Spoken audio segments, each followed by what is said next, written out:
राऊत साहेब, तुम्ही असं म्हटलं होतं की हिंदी भाषा सक्ती विरोधात निघणारा हा मोर्चा भविष्यात ठाकरेंच्या युतीची ठाकरे बंधूंच्या युतीची नांदी असू शकते असं एक विधान तुम्ही केलं आहे. त्यावर उदय सामंत असं म्हणतात की संजय राऊतांचं या आधीचं एकही बाबतीत खरं ठरलेलं नाही आणि मोर्चा पक्ष एकत्र आले तर युती होते असं बघा, नाही. आम्ही उदय सामंतकडे काय भविष्य विचारलेलं नाही. माझी किती भाकितं खरी झाली आणि त्या भाकितामुळे ते कसे मंत्री झाले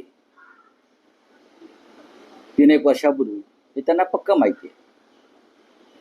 त्याच्यामुळे हा प्रश्न भाकिताचा नसून राजकीय आकलनाचा आहे. मेंढे गटात जे लोक गेले ते बालबुद्धीचे लोक आहेत. जशी हिंदीची सक्ती होते तशी त्यांच्यावर पक्ष सोडण्याची सक्ती मोदी आणि शहांनी केली आणि त्या सक्तीविरुद्ध ते स्वाभिमानानं उभे राहिले नाही. आम्ही हिंदी विरोधात स्वाभिमानानं उभे राहिलो. बरोबर आहे.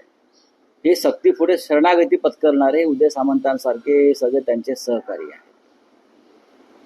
प्रश्न असा आहे की महाराष्ट्राच्या हितासाठी आम्ही एकत्र येतो आहे. याच्याबद्दल ह्या लोकांना पोट दुखण्याचं कारण नाही. तुम्ही तुमचं राजकारण करताय.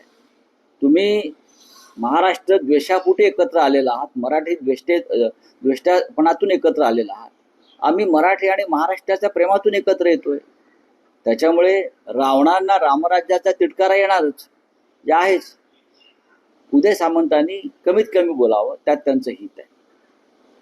हा डांबराचा व्यवहार नाहीये, हा मराठी भाषेचा व्यवहार आहे.